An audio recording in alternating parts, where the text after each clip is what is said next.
भारत और चाइना दुनिया के सबसे बड़े राइवल्स हैं, लेकिन एक ऐसा मास्टर प्लान है जो इन दोनों देशों को दोस्त बना सकता है और एटलीस्ट कोशिश कर सकता है, और वो है ब्रिक्स। ब्रिक्स यानी एक ऐसा संगठन जो दुनिया के टॉप नॉन वेस्टर्न देशों को साथ लाता है। ब्राजील, रशिया, इंडिया, चाइना और साउथ अफ्रीका।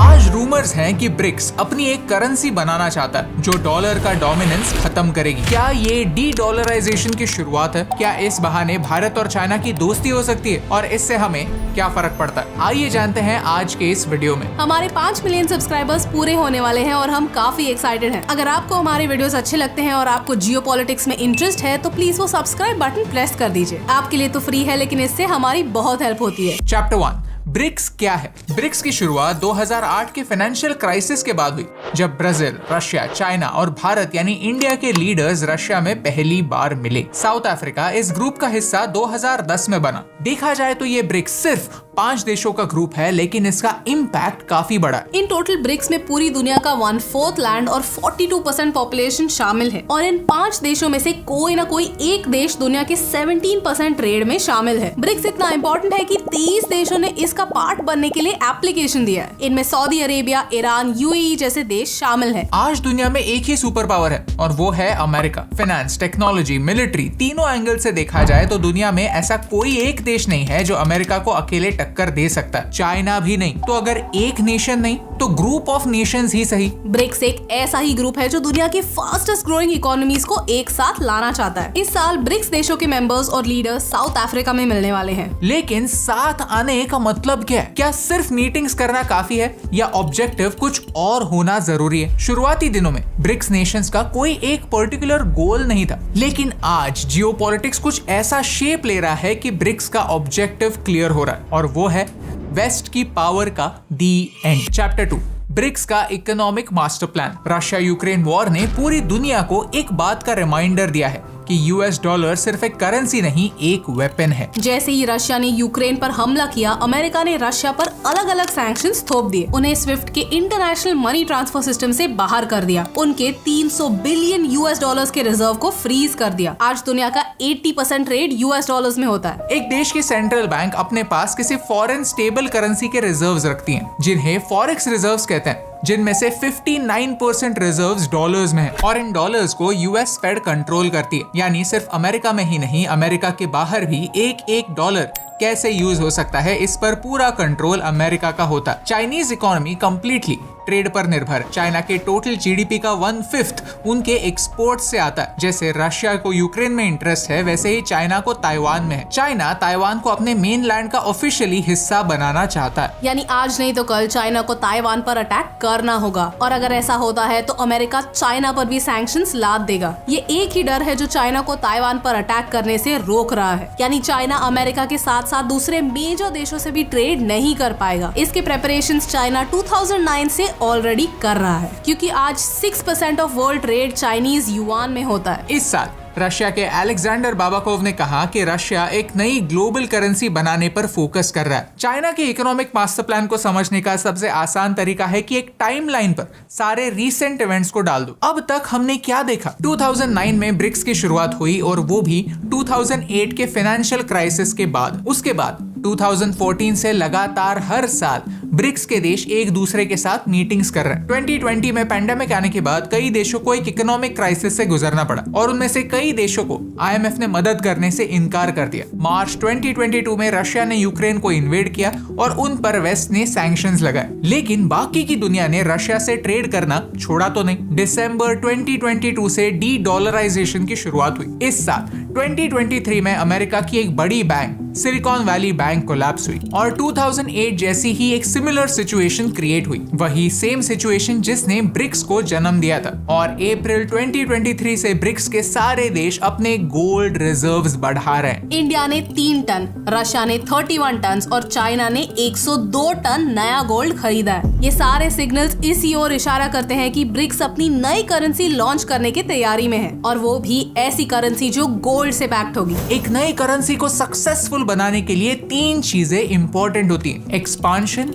एक्सेप्टेंस और ट्रस्ट। एक्सपांशन, जब और देश ब्रिक्स का हिस्सा बनेंगे तब होगा। एक्सेप्टेंस, जब सारे देश मिलकर डिसीजंस ले पाएंगे तब होगा। और ट्रस्ट, जब उस करेंसी की वैल्यू गोल्ड से जुड़ेगी तब होगा। और इन तीनों डायरेक्शंस में काम जारी है। चैप्टर 3, नई करेंसी की आइडिया। ब्रिक्स करेंसी की पॉसिबिलिटी और प्रोसेस को समझना एक दूसरे करेंसी की प्रोसेस को समझने के बाद आसान हो जाएगा। ये है यूरो, जो यूरोप की सेंट्रल करेंसी है, जो ईयू के 20 देशों में यूज होती है। साथ ही साथ ये नॉन ईयू देश भी यूरो को यूज करते हैं। बात है 1979 की, जब EMS लॉन्च हुआ। EMS यानी यूरोपियन मॉनेटरी सिस्टम, जिसका मेन पर्पस अलग अलग यूरोपियन करेंसीज किस रेट पर एक्सचेंज होगी ये मॉनिटर करना था, जिसे ERM यानी एक्सचेंज रेट मैकेनिज्म कहते हैं। एक सिंगल करेंसी की आइडिया 1987 में आई फ्रांस और वेस्ट जर्मनी की वजह से। वेस्ट जर्मनी में डॉइच मार्क और फ्रांस में फ्रैंक करेंसीज हुआ करती थी। लेकिन एक पॉइंट के बाद Deutsche Mark as a currency काफी स्ट्रॉन्ग होने लगी। जर्मनी की इकोनॉमी मैन्युफैक्चरिंग पर चलती है और उनके हैवी मशीन्स और कार्स एक्सपोर्ट करके वो देश को चलाते हैं। अगर करेंसी बहुत स्ट्रॉन्ग हुई तो फैक्ट्री ओनर्स के लिए जर्मनी में चीजें बनाना डिफिकल्ट होगा, क्योंकि लेबरर्स को ज्यादा सैलरीज देनी होंगी, दाम महंगे होंगे तो डिमांड घटेगी और लॉन्ग रन में इंडस्ट्री बर्बाद हो जाएगी। On the other hand France की इकोनॉमी जर्मनी जितनी फास्ट नहीं ग्रो हो रही थी, लेकिन ERM की वजह से उनकी करेंसीज एक दूसरे से टाइड थी। ये एक इकोनॉमिक डिजास्टर था जो एक टिकिंग टाइम बॉम्ब की तरह वेट कर रहा था। इसे प्रिवेंट करने के लिए यूरोपियन यूनियन के देशों में एक ट्रीटी साइन हुई, जिसे maastricht ट्रीटी कहते हैं। ये ट्रीटी 1991 में हुई और 1999 में यूरो लॉन्च हुआ। लेकिन कैसे? ये डीमोनेटाइजेशन जैसा ओवरनाइट डिसीजन नहीं था। प्रेपरेशन के लिए ही 10 साल लगे। लॉन्च होने के बाद भी 3 सालों के लिए यूरो एक इनविजिबल करेंसी था, यानी लोगों के हाथ में नहीं, बस अकाउंटिंग में यूज होता था। आज यूरोप में 11 लोकेशंस है जहां यूरो प्रिंट होता है। हर साल 6 बिलियन नोट्स प्रिंट होते हैं। यूरो आने से पहले अगर किसी बिजनेसमैन को यूरोप के अलग अलग देशों में जाकर बिजनेस करना है तो उसे 10 अलग अलग वॉलेट्स कैरी करने पड़ते थे, हर वॉलेट में एक अलग देश की करेंसी। और याद रहे, ये इंटरनेट का जमाना नहीं है जहां हम फटाक से अपना फोन खोलकर करेंसी रेट्स चेक कर सकते हैं। फॉर एग्जाम्पल, इटालियन लीरा में 5 लाख के नोट भी हुआ करते थे और फ्रेंच फ्रैंक बस 500 की मैक्सिमम नोट प्रिंट करता था। यूरो के पहले के जमाने में ये सारे ट्रांजैक्शंस मेंटली कैलकुलेट करना काफी कॉम्प्लिकेटेड था। यूरोप के लिए यूरो एक काफी बढ़िया आइडिया था, क्योंकि नंबर 1, यूरोप में ट्रेड के टाइज काफी अच्छे थे।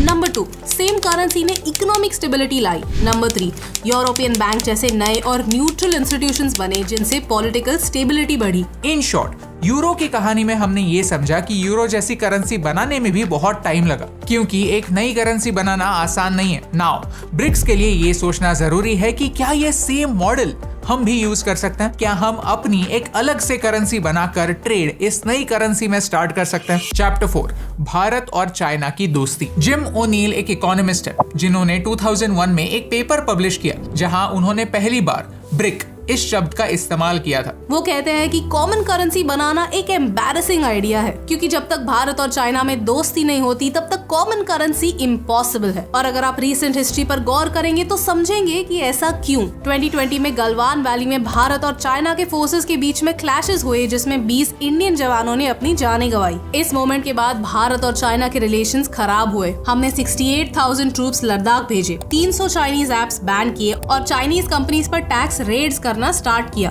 19 बार दोनों देशों की arm forces military level talks के लिए मिली, लेकिन दोनों साइड्स के आर्म फोर्सेस बॉर्डर पर तैनात है। चाइना ने पिछले 10 महीनों से भारत में कोई एम्बेसडर नहीं भेजा है। आज वेस्टर्न देश चाइना और भारत की राइवलरी देखकर कंफर्टेबल महसूस करते हैं, क्योंकि डिवाइड एंड रूल का कॉन्सेप्ट अभी भी आउट ऑफ फैशन नहीं हुआ है। भारत और चाइना आज आइडियोलॉजिकली काफी डिफरेंट है। हम एक डेमोक्रेसी है और चाइना एक डिक्टेटरशिप। भारत में डाइवर्सिटी है और चाइना में यूनिफॉर्मिटी। लेकिन अब अगर चाइना अमेरिका को चैलेंज करना चाहता है, रशिया अपनी इकोनॉमी को संभालने के लिए डॉलर के लिए अल्टरनेटिव बनाना चाहता है, तो भारत और चाइना को सेम पेज पर आना ही होगा, क्योंकि अल्टीमेटली यही दो देश ब्रिक्स के सबसे बड़े प्लेयर्स हैं। उन्हें वेस्टर्न मीडिया एशियन जायंट्स कहते हैं। चाइना और भारत की फ्रेंडशिप ब्रिक्स के सारे देशों के लिए फायदेमंद साबित हो सकती है और सही डायरेक्शन में एफर्ट्स भी जारी हैं। G20 भारत में हो रहा है और हो सकता है कि Chinese president Xi Jinping Bharat आए। 2017 में जब शी जिनपिंग भारत आए थे, उससे पहले रिलेशन सुधारने के लिए उन्होंने मिलिट्री डी एस्केलेशन की शुरुआत की थी। वैसे ही अब भी होने की संभावना है। और इस पर दोनों देशों की फॉरेन मिनिस्ट्रीज बातें कर रहे हैं। ब्रिक्स का इकोनॉमिक मास्टर प्लान तब भी सक्सेसफुल होगा जब हम इकोनॉमिकली और पॉलिटिकली कोऑपरेट करने के लिए रेडी होंगे। इन कंक्लूजन हमें ये रियलाइज करना होगा कि यूरो जो एक मल्टीनेशनल करेंसी है, उसे बनने में भी 10 साल का प्रिपरेशन लगा था। 1999 में यूरो लॉन्च होने के बाद 3 सालों के लिए वो एक इनविजिबल करेंसी थी, यानी आम जनता के हाथ में नहीं थी, सिर्फ कुछ स्पेसिफिक पर्पस के लिए ही यूज होती थी, और वो भी उन देशों में जो आइडियोलॉजिकली काफी सिमिलर हैं और जियोग्राफिकली काफी नजदीक। ब्रिक्स करेंसी एक काफी इंटरेस्टिंग आइडिया है और काफी नेसेसरी भी है, जो in the future western monopoly को ब्रेक करने के लिए एग्जीक्यूट होना तय है। लेकिन उससे पहले इन 5 कोर देशों में कोऑपरेशन बढ़ने की जरूरत है। अगर आपको इस वीडियो से वैल्यू मिली, इकोनॉमिक्स और जियोपॉलिटिक्स के बारे में कुछ नया इंटरेस्टिंग सीखने मिला, तो चैनल को सब्सक्राइब करना ना भूलिए, क्योंकि हम एक मल्टीपोलर फ्यूचर की ओर बढ़ रहे हैं। एक ऐसा फ्यूचर जहां कोई एक देश सुपर पावर नहीं होगा, लेकिन बहुत सारी ग्रेट पावर्स होंगी जो एक दूसरे के साथ ट्रेड, साइंस और कल्चर के मामलों में कोऑपरेट करेंगी। और इसी फ्यूचर की एक झलक आपको दिखाने से मुझे फर्क पड़ता है। हे दोस्तों, thank you so much for watching this video till the end. अगर आपको ये वीडियो अच्छा लगा तो इसे लाइक कीजिए। अगर आप यहाँ पर नए हैं तो चैनल को सब्सक्राइब करना ना भूलिए। G20 भारत के लिए इंपॉर्टेंट क्यों, इसके बारे में हमने एक वीडियो बनाया जो आप यहाँ पर देख सकते हैं। भारत में सेक्स एजुकेशन की जरूरत क्यों है, इसके बारे में भी हमने एक वीडियो बनाया जो आप यहाँ पर देख सकते हैं। Thank you so much for watching, क्योंकि आपके सपोर्ट से हमें फर्क पड़ता है।